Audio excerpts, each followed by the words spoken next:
Oh, am I on? Okay, hello, good people. How are you?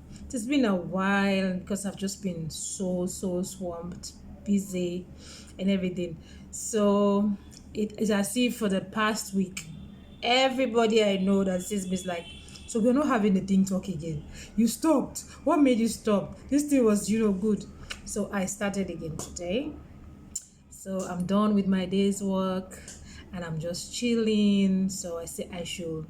I have had something in my mind which will explain partly why I was off this platform for a little while, because I just wanted to take time out to recoup, re energize, do a little self talk, a self nurturing kind of thing.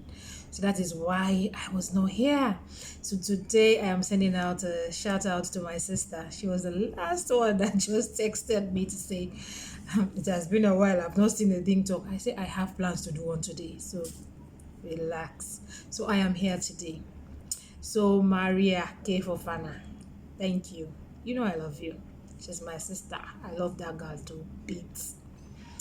So today I want to take time out to talk to you about the power of being silent.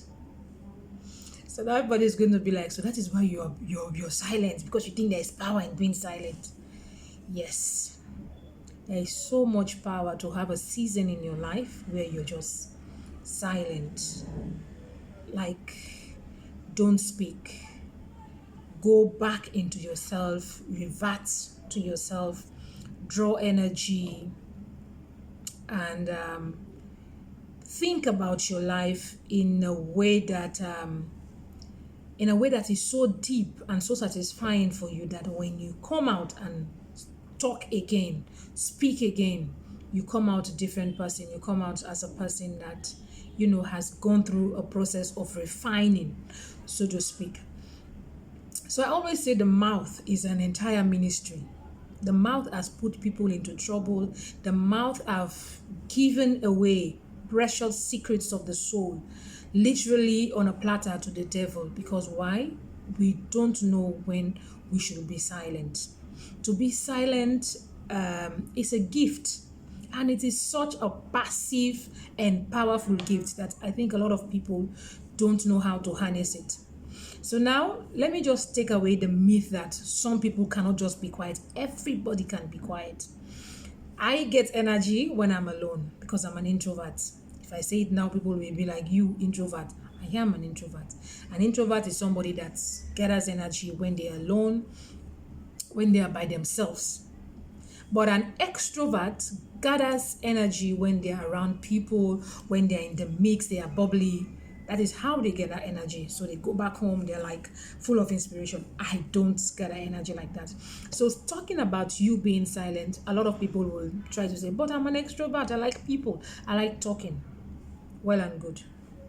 I'm not literally saying don't talk, because there is no way I could be working in an institution and not talk. There is no way I have a home to run and not talk. I am saying guard yourself with certain important issues of your life and be quiet. You will thank me later. Be quiet. There are certain things in your life that you should come to a place and you will be like, I am not talking about this issue anymore. I am done. You should learn to get to that place where you say, I am not going to be talking about this issue anymore. Now, when you're going through stuff, there are three sets of people: the ones who genuinely care, the ones who pick energy out of your struggles, and the ones who come to make your struggles worse. But you don't have the God power to discern the three, especially when you're going through stuff. You don't have that power. So you will find yourself talking to people thinking that all of them are the four sets of people that actually have your back. They want the best out of it. But at the end of the day, they are not all in that first group. Most of them are just finding spice, something to talk about, They are bored. They want somebody, to just have a conversation with, so they will feel better about themselves. Or they just want to make things worse for you. I learned my lessons the hard way. And when I go through stuff, like I say, I spend time with myself. I am in my cocoon, and my go-to place is read. I read everything I need to know. Like, there's a book on ministry of the mouth. I read that book. There is a book on the power of passive what passive aggressiveness or something like that. I can't remember the title exactly. I read like 3 books, a lot of articles on why you should be quiet. Because when people come to you, they don't come with the best of intentions. 10 chances to 1, they are not here to help. I have been in that position where sometimes you just want the tea, you just want the juice about the situation. Your intentions are so wrong. Like, you don't have any positivity or anything to add to the situation. You are just there to listen, get the juice. Like, you need to call in another friend, like, have you heard? So I find out that, and anytime I want to like put a stop to that, somebody will just call you like, oh, I really care, oh, I this and I that, blah blah blah blah blah, and then you find yourself like, oh yes, it happened, but I took time out for myself, 3 months straight.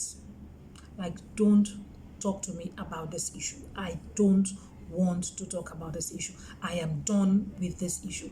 So even when you come with the script of, I have your best intentions, I am crying in my heart for this situation, please, I have been respectful, and I will tell you in the most respectful of ways that I don't want to talk about these issues.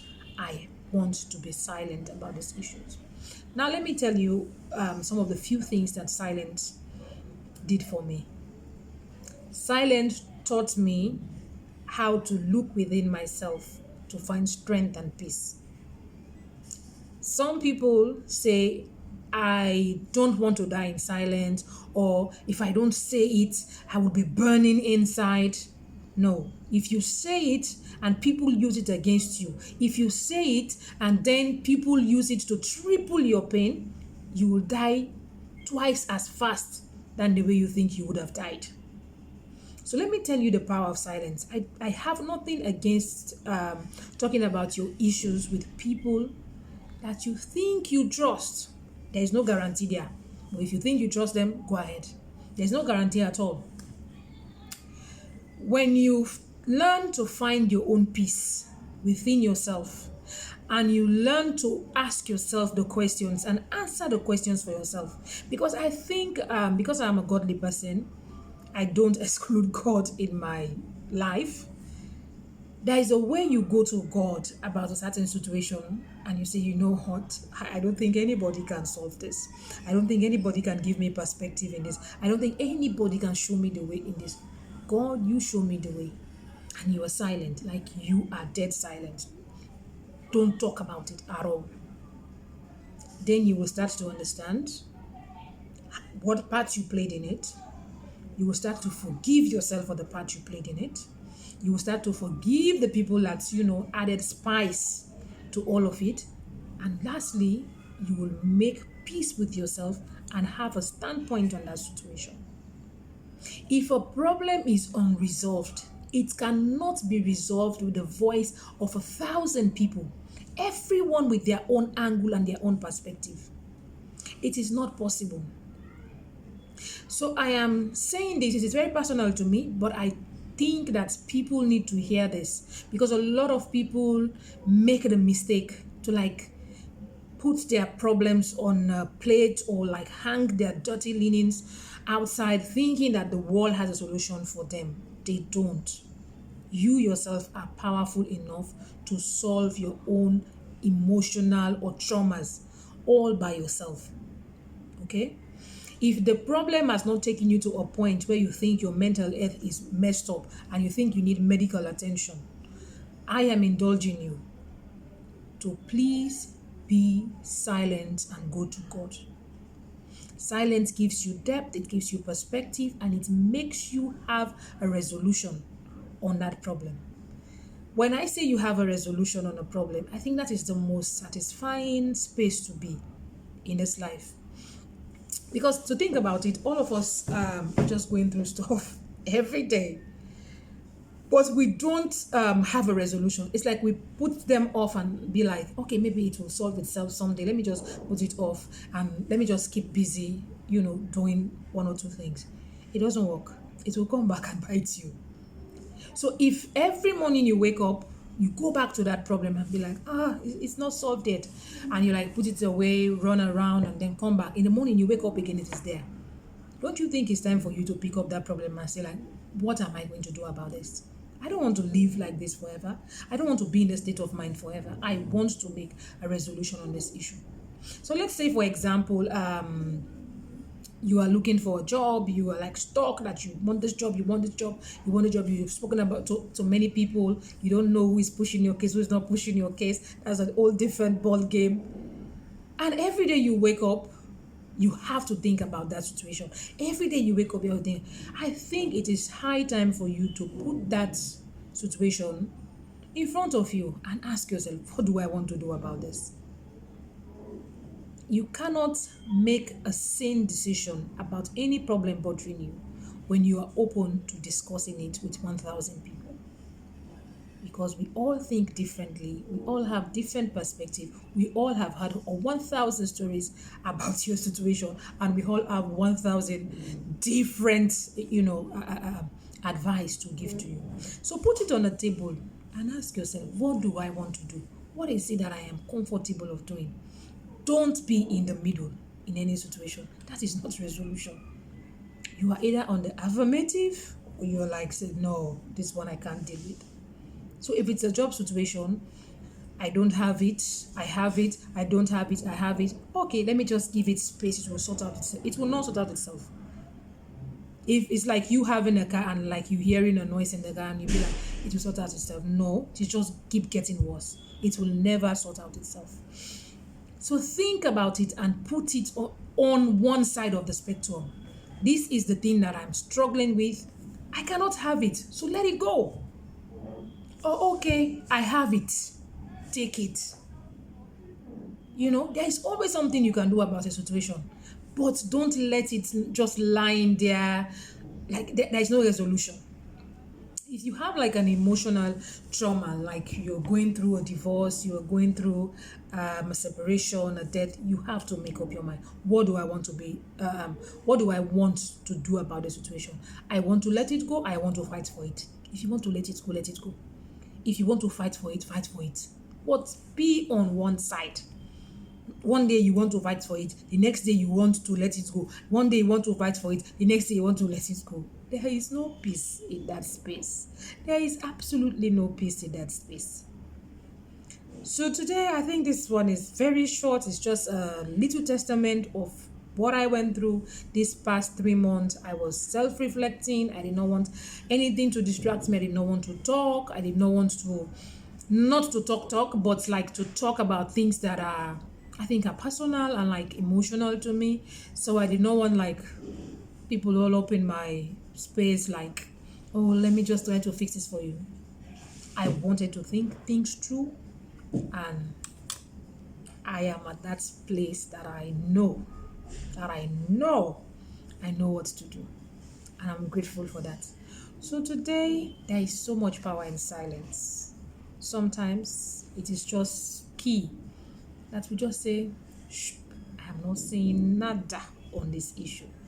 I go to my cocoon and like I speak to my God, and then I will make up my mind and I will have peace about it. And that is all you need. Once your mind is made up about it, you have peace within yourself. Like you've looked at the ins and the outs. Oh, it has happened, and now this is what I want to do. Boom, you have peace. Like somebody talks about it, they say, no, I've made up my mind on this situation. I don't want to talk about it. I know, but I've made up my mind. I don't want to talk about it. And people will just let you go. I know a lot of people that talking have messed up their lives. Because on a spiritual end also, I think there is a verse that says, I need to search for it. Just bear with me. Let me search for it. Okay, I think it's Ecclesiastes. I don't know how to call this name, but you know it's Ecclesiastes, whatever. 3 verse 7. It says there's a time to keep silent, and there is a time to speak. So it is biblical that there is a time to be like shh, and there is a time to speak. And also for us in like professional settings, sometimes when you're not au fait with what is going on, keep it quiet just makes you look smarter. So it is not all the time that you should speak. There is a whole ministry of the mouth, because your mouth will say things that will definitely destroy you, or your mouth will say things that the enemy can use against you, or your mouth will say things that are counterintuitive to really what you want. And if you are in the gathering of people that don't have good intentions for you, they will take those things and then relay them to the wrong people. And because you were not in the straight sane mind at that moment when you're saying these things, they will come back to you and say, like, you said these things about this person, and you'll be like, I did not even know that I said all of these things. So I am just imploring you that it is biblical, if you're a Christian, that there's a time to be silent. It's not every time that you should speak. Okay? I love you very much. Guess what? This one is not how I think and that's what I talk, how I feel. That's what I talk. I hope this one makes sense for you, and you have the wisdom to know when to be silent about certain things in your life. Thank you. Bye.